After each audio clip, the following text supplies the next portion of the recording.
La Iglesia Bautista El Camino presenta el siguiente mensaje bíblico a cargo del pastor Camilo Encina.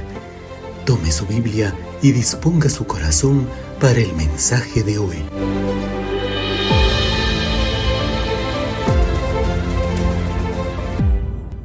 Primera de Corintios, capítulo 11, acerca de los abusos que habían en la cena del Señor. Y vamos a leer, hermanos, versículo del 17 al versículo 20. 1, 2, 3. Pero al anunciaros esto que sigue, no os alabo, porque no os congregáis para lo mejor, sino para lo peor. Pues en primer lugar, cuando os reunís como iglesia, oigo que hay entre vosotros divisiones, y en parte lo creo. Porque es preciso que entre vosotros haya disensiones para que se hagan manifiestos entre vosotros los que son aprobados. Cuando pues os reunís vosotros, esto no es comer la cena del Señor. Tomen asiento, hermanos, vamos a orar. Padre, gracias por este día, bendícenos, Señor. Cuídanos, Padre, por este tiempo que vamos a estar enseñando tu palabra. Que tu palabra, Señor, sea alimento para nuestras vidas. Gracias por todo. En el nombre de Cristo Jesús. Amén y amén. Bien, hermanos, vamos a ver esto. Yo sé, hermanos, que el tema habla sobre la cena del Señor, pero vamos a ver, hermanos, que lo que estaba pasando en la iglesia no era la cena del Señor. Y, hermanos, yo creo que dentro de las iglesias muchas veces, en vez de estar preocupado por las ovejas, hermanos, a veces podemos estar preocupados por chivos. ¿Ok, hermano? ¿Cuál es la diferencia, hermano? Yo quiero ser claro, hermano. A veces nosotros como creyentes ponemos atención en personas que están incorrectas, que no tienen su corazón en la iglesia de Dios, ¿ok? O en la palabra del Señor. Su deseo no es crecer espiritualmente, su deseo no es congregarse, su deseo no es ser un creyente maduro, y a veces como iglesia podemos poner demasiada atención en aquellas personas. Y yo, hermanos, como pastor, ¿cuál es mi deseo como pastor? En muchas veces mi deseo como pastor es que ninguno se vaya, es que la iglesia esté siempre llena, en que la gente siempre pueda venir a la iglesia. Pero a veces, hermanos, tenemos que tener discernimiento, hermano. Y Dios nos ha llamado a pastorear. ¿Sabe a quiénes, hermano? A ovejas, hermano. Amén. ¿Y qué pasa, hermanos, cuando hay alguien dentro de la iglesia que no tiene un corazón de oveja, que no se está dejando pastorear, que no se está dejando mentorear? ¿Qué es lo que tiene que pasar, hermano? Mi corazón debe ser siempre cuidar al rebaño de Dios. Y lo que estaba pasando aquí, hermano, es que mucha gente que estaba en la iglesia no tenía un corazón correcto con las cosas que estaban haciendo en la iglesia. Miren lo que dice versículo 17. Pero anunciaros esto que sigue, no os alabo. O sea, Pablo está enojado y molesto porque una ceremonia, un simbolismo que era tan importante, hermano, en la iglesia primitiva, se estaba convirtiendo, hermano, en algo de discordia en la iglesia. Y miren lo que dice el versículo: no os congregáis, ¿para qué, hermanos? Para lo mejor. ¿Qué es lo mejor? ¿Cuál es el propósito de venir acá a la iglesia, hermano? No ha habido una época donde la gente cante más a Dios, pero una época más ignorante de Dios. ¿Amén, hermano? Hermano, en la iglesia primitiva, en muchos de los casos, no habían himnos, no había lo que nosotros hacemos, guitarra. Ellos se juntaban clandestinamente. Hermano, en esta época es donde más se canta, en donde más se entona a Dios, pero menos se sabe de Dios. Entonces, hermano, el reunirnos siempre como iglesia debe ser para lo mejor. Alabar, exaltar a Cristo. Nos reunimos, hermanos, porque el propósito de estar aquí no es llenarme a mí mismo, sino que como cuerpo de Cristo podamos alabar a Dios juntos. Eso es lo que no podíamos hacer en pandemia, hermano. Yo sé, hermanos, que reunirse virtualmente a veces fue entretenido, ¿cierto? Algo nuevo. Pero ¿qué pasó después de un tiempo? Cuando ya estaba todos los domingos ahí por Zoom. ¿Qué es lo que pasó con nosotros? Al principio, hermano, cuando yo estábamos levantando sustento en ese tiempo de pandemia, Y nosotros, hermanos, el primer culto, yo me acuerdo, yo estaba con Macarena, mi esposa, mis hijas, yo, y estábamos todos ordenaditos, poniendo atención ahí al video. Tercero, cuarto, hermano, ya cada uno, hermano, yo andaba con short, no podíamos escuchar porque algo estaba pasando en casa. Entonces, ahora, ¿cuál es el propósito de estar en la iglesia? De adorar y bendecir el nombre de Dios juntos, hermano. Y eso no lo podemos hacer en nuestra casa. Es con el cuerpo de Cristo. Entonces, pues, versículo 18. Pues en primer lugar, cuando os reunís como iglesia, el reunirse como iglesia no lo puedo hacer yo en casa solo, hermano. Yo funciono como iglesia cuando yo vengo y me reúno con el cuerpo de Cristo, hermano. Entonces dice, como iglesia, no individuo, no individualmente. Entonces, si yo estoy en la iglesia, nunca debo buscar mi beneficio por encima de otra persona. Yo no puedo buscar que yo me sienta bien, no importando si la otra persona se siente mal con lo que yo digo. No, hermano. No, hermano, es que yo soy sincero. Yo soy una persona sincera. Yo digo así como me salga, yo lo digo. No, hermano, eso es imprudencia. Entonces, hermano, cuando nosotros vemos la palabra iglesia, está hablando de un cuerpo. Está hablando de una asamblea. Entonces, hermano, cuando yo vengo a la iglesia, ¿cómo tengo que pensar? ¿Individualmente o colectivamente con los hermanos de la iglesia? ¿Cómo debe ser mi forma de pensar? Siempre, hermano, pensando en la iglesia. Siempre pensando en la comunidad donde Dios me ha puesto. Aquí vamos a ver el problema. Entonces, ¿a quién va dirigido, hermano? A los hermanos en Corintio. ¿Y qué es lo que Pablo trata? De un problema específico. ¿Y cuál es? Versículo 19. Dice, porque es preciso que entre vosotros haya ¿qué? Es bueno que entre vosotros haya divisiones. ¿Y mire para qué? ¿Para qué es bueno que haya divisiones? Para que se haga manifiesto entre vosotros los que son ¿qué? La palabra probado no significa quiénes son salvos y quiénes son incrédulos. Pero está hablando de algo acá, de la madurez. La palabra probado está diciendo pasó por la prueba. Entonces, hermano, cuando hay problemas, ¿sabe lo que se muestra en la iglesia? ¿Quiénes son personas maduras y quiénes son personas inmaduras? Entonces Pablo dice, es bueno que haya divisiones. ¿Saben por qué lo que va a pasar?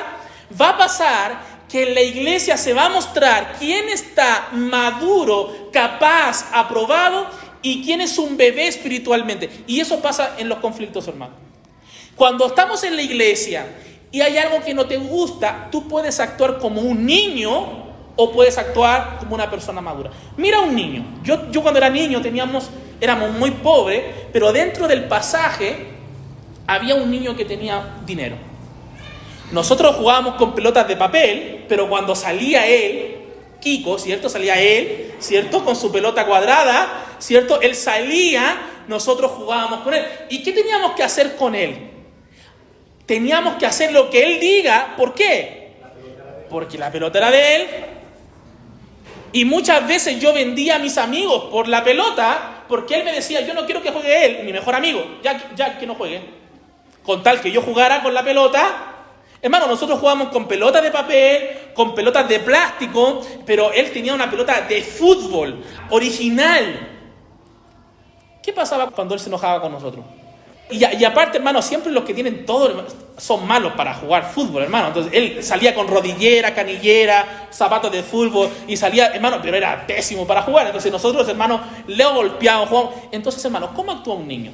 No, la pelota es mía, me voy a entrar. Yo podía ser amigo de él, pero cuando él se enojaba, él decía, yo no quiero ser más tu amigo. Entonces, ¿qué va a pasar en la iglesia? Es lo mismo, hermano. Pablo dice que los que son aprobados se van a manifestar. Entonces, hermano, la iglesia no puede estar cuidando a las personas como que si fueran niños, hermano. Y, hermano, porque eso cansa. Y cuando yo estaba en Trinidad, hermano, predicando y estaba siendo el pastor de Trinidad, una de las cosas que más me agotó fue cuidar a las personas que se querían ir por cualquier cosa de la iglesia. Es que a mí no me gusta la música. Es que a mí no me gusta tal hermano. A mí no me gusta tal hermana. A mí no me gusta cómo cuidan a los niños. Hermano, y yo me cansaba espiritualmente y cansaba a mi familia diciendo, no le digas esto porque se va a ir. No le digas esto porque también se va a ir. Y andamos cuidando a un jardín infantil en vez de estar cuidando a hermanos maduros. Entonces, hermano, Pablo está diciendo, ustedes, lo que está pasando acá es que ustedes están haciendo un abuso de la cena del Señor y ustedes están haciendo algo que no tienen que hacer. Hermano, nosotros nos podemos comportar en la iglesia como personas que entendemos a lo que venimos, o podemos ser personas inmaduras espiritualmente y andar de iglesia en iglesia en iglesia. ¿Saben lo que pasa cuando llega una familia? No estoy hablando de ustedes, son fantásticos hermanos, pero cuando llega alguien y me dice, pastor, yo he andado en 4 o 5 iglesias. ¿Por qué te fuiste? No, porque el pastor un día se levantó de mal genio, no me saludó. ¿Sabes lo que va a pasar acá? Va a pasar lo mismo. Porque yo tengo mal genio, a veces no saludo y tengo mal humor, hermano. Entonces, ¿qué va a pasar? Y, hermano, y si alguien viene y me dice, ¿sabes qué, pastor? El otro pastor era así, asá, acá. ¿Qué va a hacer conmigo cuando se vaya? Va a ser lo mismo, hermano. Va a ser lo mismo, hermano. Entonces, lo que tenemos que hacer con nosotros, hermano, Pablo dice, es bueno que hayan problemas, porque en los problemas vamos a ver quiénes son maduros espiritualmente o quiénes son infantiles espiritualmente. Yo recuerdo, hermano, cuando el pastor Jason Kenny lo que hacía, estaba 4 años en el país y 1 año se devolvía a Estados Unidos. Imagínense, así era. 4 años en el país y 1 año completo, 12 meses, en Estados Unidos, descansando, levantando fondos, visitando las iglesias. Cuando él se iba, dejaba 140 personas en la iglesia. Yo tenía 18, 20 años, 120, 140 personas. Cuando él llegaba, después de 1 año, ¿sabe cuánto habían? La mitad. Y él me decía, Camilo, ¿dónde está la otra mitad? Pastor, usted se fue y los hermanos también se fueron con usted a Estados Unidos, parece, porque no aparecieron. Entonces, hermano, yo estaba en los cultos, yo a veces predicaba, enseñaba, y yo decía, el pastor cuando llegue no va a encontrar a nadie. Y él, hermano, con toda su sabiduría me decía, estos 60 que hay son los fieles. Con ellos se puede trabajar. Y los otros que se fueron, quizás estaban probando su madurez espiritual. Entonces, hermano, ¿cuál era el problema acá? Miren lo que dice el versículo más adelante. ¿Cuál fue el problema de ellos? A ver, ¿cuál fue el problema de ellos? Dice, versículo 20. Porque pues os reunís vosotros, no es para comer la cena del Señor. ¿Qué es lo que es la cena del Señor? ¿Cierto? Era un simbolismo del pan. Ya, hermano, de los que están aquí, ¿cuántos de aquí quedan con hambre cuando comen la cena del Señor? ¿Cierto? Cuando yo le dije a Macarena, vamos a tomar la cena del Señor, ella pensó que íbamos a comer, ¿cierto? Papá, vamos a cenar en la iglesia, pero me dieron solamente un pancito, papá. Entonces, ¿cierto? Cuando la cena del Señor es un simbolismo. A ver, hermano, de los que aquí toman la cena del Señor, ¿cuántos quedan con hambre acá? O sea, hermano, ¿cierto? Un pedacito de pan sin levadura, sin sal, nada, desabrido, ¿cierto? Y el jugo de la vid, ¿cierto? Pastor, yo pensé que era vinito, ¿cierto? Ese vinito del 120, yo pensé que era, no, o sea, el jugo de la vid. Entonces, ¿pero qué es lo que empezaron a hacer los corintios? Miren lo que hicieron los corintios. Porque al comer, cada uno se adelanta a tomar su propia cena. ¿Saben lo que empezaron a hacer los corintios? Pastor, quedamos con hambre. Entonces, cada vez que hay cena, yo voy a traer mi pollo, voy a traer mi carne, voy a traer una cena gigantesca para mi familia, porque yo voy a comer otro tipo de cena. Entonces, hermano, en la cultura, ellos tenían un gran sitio que ellos se reunían y ellos ponían toda su comida ahí. Entonces, ya no era la cena del Señor. Lo que había ahí, ¿sabe lo que había, hermano? Era glotonería y embriaguez, hermano. ¿Cuál era el otro problema de la iglesia? El otro problema, hermano, es que la gente que estaba en la iglesia no le importaba. Dentro de la iglesia habían personas que no tenían nada para comer. Iban a la iglesia y miraban así, mira cómo comen y nosotros no tenemos nada para comer. Y los que tenían para comer, ¿qué es lo que hacían? No le importaba a los hermanos que estaban ahí. Qué feo lo que estaban haciendo, hermano. ¿Y la cena del Señor? ¿Dónde quedaba la cena del Señor? Hermano, mire lo que dice, versículo 21. Porque al comer, cada uno, ¿qué hace, hermanos? A mí yo no voy a esperar a nadie aquí. Yo voy a saciarme yo, voy a comer yo porque yo tengo hambre y voy a comer y me voy a saciar y voy a tomar y voy a comerme todo lo que traje y no me importa a mí fulano, sultano, yo voy a hacer lo que yo quiero. ¿Cómo eso, hermano, lo podemos aplicar hoy día a nuestra iglesia? Yo hasta el día de hoy no he visto a nadie que sea la cena del Señor y que venga con un pollo y que se ponga ahí a comer mientras nosotros no hacemos. Pero ¿sabe lo que sí puede pasar? Es que nuestra actitud sea una actitud arrogante, indiferente frente a las necesidades de las demás personas.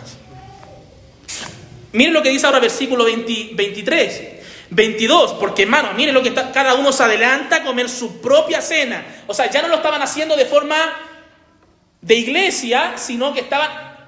¿Usted se imagina, hermano, que usted vaya al baño y se encuentre a una familia ahí comiendo, hermano? Que usted vaya a la oficina, hermano, y los hermanos que cuenten el dinero estén, hermanos, con un asado, con alitas, hermanos, ahí comiendo mientras nosotros estamos haciendo la cena del Señor.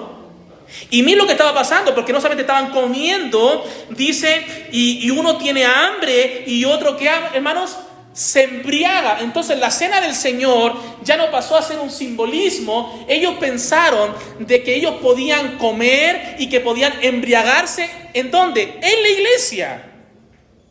Y tú dices, hermano Camilo, eso jamás va a pasar en esta iglesia, hermano, por esta iglesia. No, hermano, puede pasar, hermano. Puede pasar, no de esta forma, pero puede pasar que nosotros tengamos un corazón duro frente a las otras personas, indiferente hacia el dolor de otro, a que seamos arrogantes en la forma en que nosotros traemos cosas a la iglesia y cómo queremos que eso se haga. Hermano, y a veces actuamos como niños cuando decimos, traemos algo voluntariamente y decimos, esto se hace así, así, así, así, así, y si no se hace, entonces yo me lo llevo. Eso yo lo escuché cuando yo era niño, hermano. Y eso lo hacía mi amigo que tenía 7 años ahí en el pasaje. Entonces, hermano, la aplicación es que nosotros, hermanos, no debemos caer en el mismo espíritu que cayó la iglesia en Corintio. Miren lo que dice el versículo 22. Pablo da ahora la solución. ¿Cuál es la solución? Versículo 22. Dice, pues, ¿qué? ¿No tenéis casas en donde comáis o bebáis? ¿O menospreciáis la iglesia de Dios, avergonzáis a los que no tenéis nada? ¿Qué os diré? ¿Os alabaré? Dice, en esto no os, ¿qué dice? Alabo. Entonces, ¿cuál es la solución que da Pablo? De abstenerse a eso y ir a hacer lo que tenemos que hacer. Y si tenemos hambre o queremos hacer algo más, ¿dónde tenemos que hacerlo? En la casa, hermano. Ahí tú en tu casa, hermano, hermano, come lo que tú quieras. Hermano, queda ahí, cierto, ahí, hermano, sin ganas de comer, hermano, tanto que has comido. Pero a veces pensamos que en la iglesia, hermano, es donde yo vengo, hermano, a hacer todo lo que yo no puedo hacer en mi casa. No, hermano. Pablo da el principio que nuestro deseo debe ser siempre de ser lo mejor. Si vamos a hacer la cena del Señor, eso debe ser lo más importante, hermano. Si nosotros venimos aquí al culto para adorar y bendecir el nombre de Dios, eso debe ser lo importante. Hermano, yo no vengo a pelear, yo no vengo a pasar malos ratos con la gente, yo no vengo a dar mi posición de lo que es correcto, yo vengo a enseñar lo que la Biblia dice. Y si la Biblia lo dice, hermano, eso lo predicamos y eso lo enseñamos. Entonces Pablo está diciendo, no debe entrar con la iglesia con esa actitud. Mi deseo no debe estar por encima de otra persona. Lo que yo quiero no debe estar por encima de otras personas. No me aprovecho de las personas. Yo no estoy criticando a las personas. Yo no estoy peleando con las personas. Yo vengo a adorar con las personas. Yo vengo a bendecir el nombre de Dios junto con mis hermanos tan diferente y tan distinto que Dios nos ha puesto en esta iglesia. ¿Amén, hermano? Amén. Y ahora, hermano, Pablo entra con la instrucción de la cena. Vamos al versículo 23. versículo dice, porque yo recibí del Señor lo que también os enseña. ¿Cuándo Pablo, cuándo aprendió esto del Señor? ¿Se acuerda que él se convirtió a Cristo y él no dice Gálatas que no subió después de 14 años recién a los apóstoles? Hermano, Cristo mismo instruyó a Pablo, por eso es apóstol, amén. Entonces dice, yo lo que recibí del Señor, lo que también os he enseñado, que el Señor en la noche que fue entregado tomó pan, versículo 24, y habiendo dado gracias, lo partió y dijo, tomad, comed. Entonces, ¿qué es lo que dice? Entonces, ¿cuál es el simbolismo del pan? Versículo 24, este es ¿qué? Ya, los católicos piensan que cuando ellos toman de la hostia, ¿cierto? Piensan que eso es literalmente es el cuerpo de Cristo. No, hermano. Cristo fue sacrificado solo una sola vez. Entonces, hermanos, nosotros sabemos, hermanos, que eso no es así, hermano. Lo que quiere decir eso, hermano, que el pan representa, ¿qué, hermanos? Representa en el simbolismo el cuerpo de Cristo. ¿Cómo tenía que ser el pan? Éxodo dice que no saquen nada fermentado cuando salieron de Egipto. El pan debe ser sin levadura, porque la levadura representa ¿qué? El pecado, ¿cierto? Entonces Cristo es el sacrificio perfecto, sin pecado, sin contaminación, sin acercamiento con el pecado. Entonces Cristo está diciendo que el pan es el simbolismo de ¿qué, hermano? De su propio cuerpo, que fue ¿qué? Partido, molido, cada parte de su cuerpo fue golpeada. Entonces, ¿qué es lo que representa, hermanos? ¿Qué es lo que hacemos cuando tomamos de la cena del Señor? Nos recordamos ¿de qué? De lo que Cristo hizo por nosotros en la cruz. Después miren lo que dice versículo 25, dice, asimismo tomó también ¿qué? ¿Cuántas copas eran? Ya, entonces yo me encontraba con personas, pastor, lo que usted hace está mal. ¿Por qué? Porque la Biblia dice una copa. ¿Y ustedes cuántas copas tienen aquí? Muchas copas. ¿Ese es el punto o no? No es el punto. La copa no es el simbolismo. Lo que es el simbolismo, ¿qué es lo que es? El jugo de la vida. Hermano, realmente si lo hacemos en una copa, ¿no es pecado? Yo prefiero, hermano, por tema de higiene, ¿cierto? No va a hacer que alguien tenga el COVID, hermano, ¿cierto? Pero hermano, si es una copa, yo voy a tomar, hermano. No. Si hay una iglesia donde yo voy y me dice, no, una copa, perfecto. Hermano, mucha gente entra en conflicto porque se queda en esas cosas. Y está tan cuadrado, hermano, que no, una copa. Si no es una copa, entonces esta es una iglesia, no es una iglesia bíblica porque no están siendo textual, ¿cierto? Pero miren lo que dice el texto. Versículo 23 dice, también tomó la copa después de haber cenado y dice, esta copa es el nuevo pacto, que es mi ¿qué? Entonces el jugo de la vid, ¿qué representa? ¿Y qué representa la copa? Nada. Aquí el simbolismo es el pan y el simbolismo es el jugo de la vid. Si lo tomamos en muchas copas o en una copa, eso es distinto, porque lo que está diciendo el texto es que representa mi pacto, mi sangre, hacer esto todas las veces en que la bebiere en memoria de mí. Otra pregunta, hermano, a los que nos gusta pelear. A ver, ¿cuántas veces lo tenemos que hacer en la iglesia? ¿Todos los domingos? ¿Una vez al mes? ¿O cada vez que nos reunamos? Entonces, cada vez que yo voy a una casa, hermano, estamos juntos, entonces tenemos que tomar la copa del Señor, porque cada vez que estamos... Hermano, ¿qué dice el texto acerca de eso? La Biblia no nos dice cuántas veces tenemos que hacerlo. Si una iglesia lo hace todos los domingos, ¿es pecado? No. Si lo hace una vez al mes, ¿es pecado? Tampoco.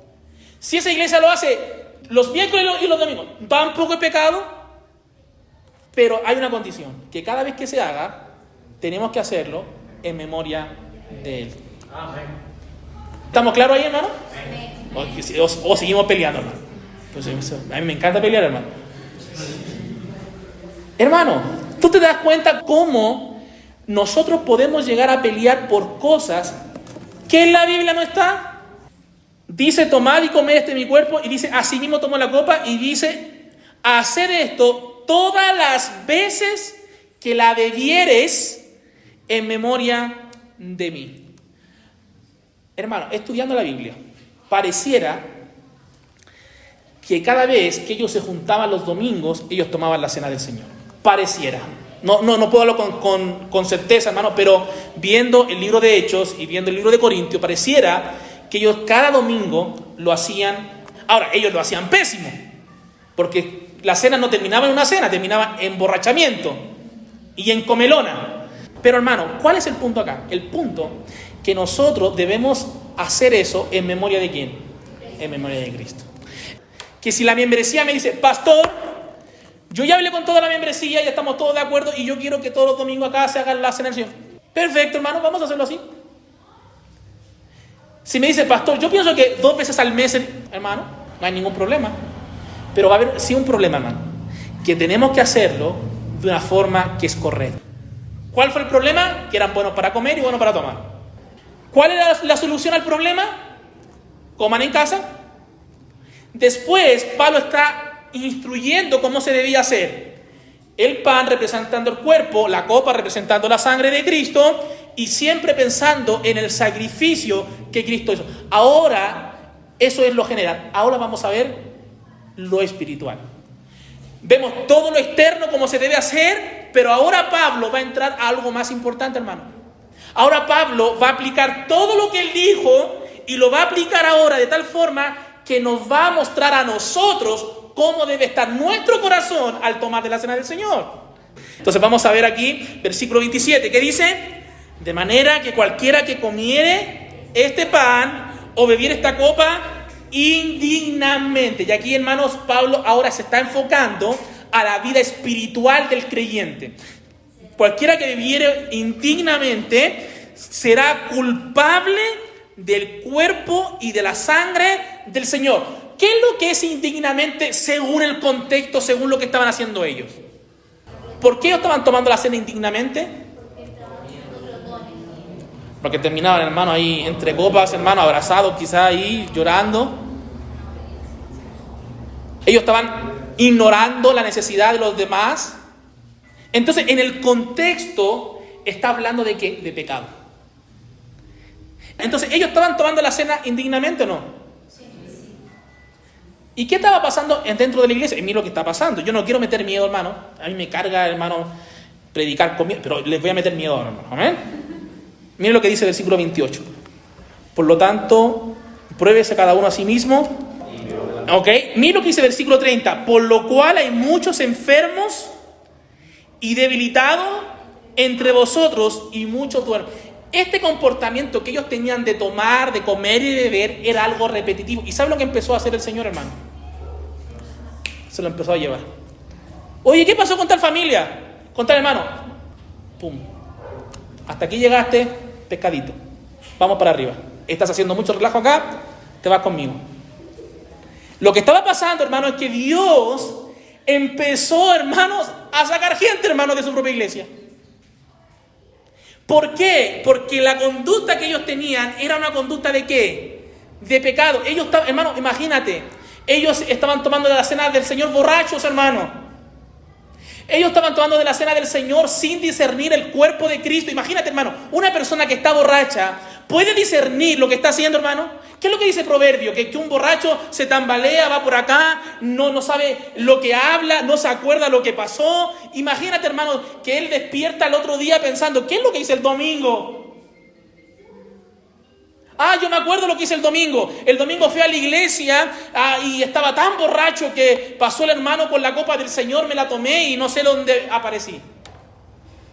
Mira lo que dice el versículo 30. Por lo cual hay muchos que enfermos. Entonces, el pecado, ¿qué es lo que estaba haciendo en sus vidas? El pecado los estaba matando. Y hermano, y entre paréntesis, eso es el pecado. El pecado, alcoholismo, drogadicción, un día te va a perseguir y te va a matar. No, hermano, yo no conozco a ningún borracho con 90 años, hermano. Hermano, el pecado mata. Y Dios, hermanos, en su providencia, hermano, en su amor, estaba, hermanos, llevándose a personas que estaban haciendo el nombre de Dios un daño. Entonces, ¿qué es lo que nos anima ahora, Pablo? Nos pone la pelota en nuestro lado. Nos dice, mira lo que dice, pruébese. Versículo 28, pruébese cada uno a sí mismo. ¿Y qué dice? Entonces, la cena del Señor, ¿cómo tenemos que estar? A cuenta con Dios. Y si tú ese día te levantaste y tú peleaste con tu esposa y hermano te tiró los platos y tú te le tiraste los platos también y ella te sacó cierto los trapitos al sol y tú le sacaste también los trapitos al sol y hermanos llegaron a la rastra a la iglesia y justo ese día el pastor se le ocurre, nunca tiene cena del Señor y ese día tiene cena del Señor y ya estamos ahí. Entonces ¿qué es lo que tenemos que hacer? Pido perdón a Dios. Señor, perdóname porque no le tuve que tirar los platos. Lo que tú tienes que hacer en ese momento, hermano, es probarte a ti mismo, pedir perdón a Dios. ¿Y qué? ¿Y después qué? Cuando tú hayas terminado eso, puedes acercarte a tu esposa y decirle, mi amor, lo que yo hice estuvo mal. Y sabes qué, perdóname. Y ahí tú vas a estar a cuenta con Dios.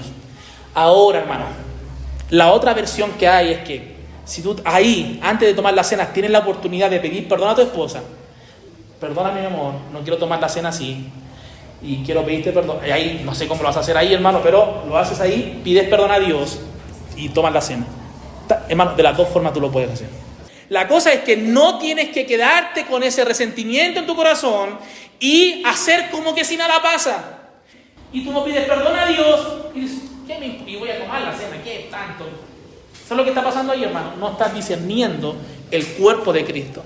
No estás discerniendo el sacrificio de Cristo. Entonces, la cena del Señor, no, hermano, todo creyente, y esto soy enfático, todo creyente debe tomar la cena del Señor. Porque si tú dices, no, yo hoy día peleé con tal persona, no voy a tomar la cena del Señor, lo que tú estás diciendo es, yo quiero seguir en mi pecado. Y yo no voy a cambiar, yo no voy a perdonar, yo no voy a hacer nada para que esa persona tenga mi perdón. Esa actitud, hermano, es no discernir el cuerpo del Señor. Entonces, ¿qué es lo que está diciendo Pablo? Pablo está diciendo que todo creyente debe tomar de la cena del Señor dignamente. ¿Y cuál es la mejor forma? Examinándote. Por eso, hermano, que cuando tenemos la cena del Señor, hay dos hermanos que explican el pan, ¿cierto? La copa de la vid, ¿cierto? Y hermano, y ahí tú puedes empezar a meditar en tu corazón. Dios, restáurame. Dios, restaura mi matrimonio. Dios, restaura con mis hijos. Dios, yo quiero hacer a un creyente verdadero. Yo me pongo a tus pies, Señor. Si yo tengo que cambiar cosas en mi vida, Dios, perdóname porque quiero cambiar eso de mi vida. Y es el momento. Y dice la Biblia, pruébese cada uno a sí mismo. ¿Y qué dice? Y coma. Versículo 28, del pan y beba de la copa. Versículo 31, sí pues nos examinamos a nosotros mismos, no seríamos ¿qué?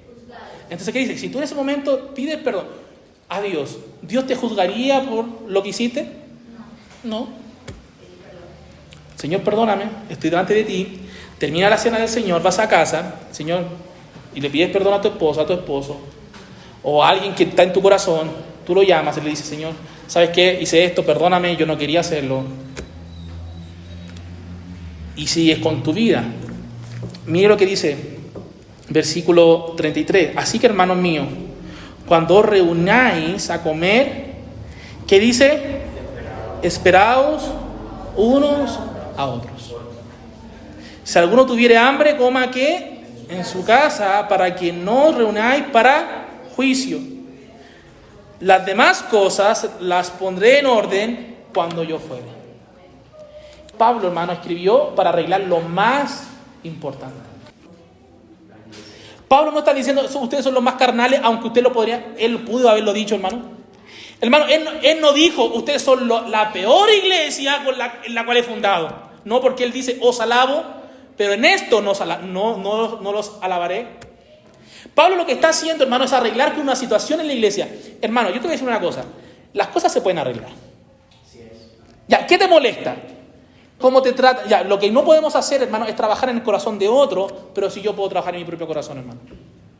Hermano, el reunirnos en la iglesia debe ser para nosotros algo tan especial, tan único, hermano, que cuando tú no estés en la iglesia, hermano, tú te sientas incómodo. Hermano, tú debes amar tanto la iglesia que cuando tú faltas a la iglesia, hermano, tú te sientas como que raro. Oye, nos fuimos a la iglesia. Oye, no, tal persona no vino. Yo no sé si te sientes así, pero eso debe ser nuestro corazón. Amén, hermano. Esperamos que este mensaje haya sido de bendición para su vida. Recuerde que este y otros mensajes los puede volver a escuchar visitando nuestra página web ibelcamino.org y belargaelcamino.org. Puede visitarnos también en nuestras redes sociales o en su podcast favorito.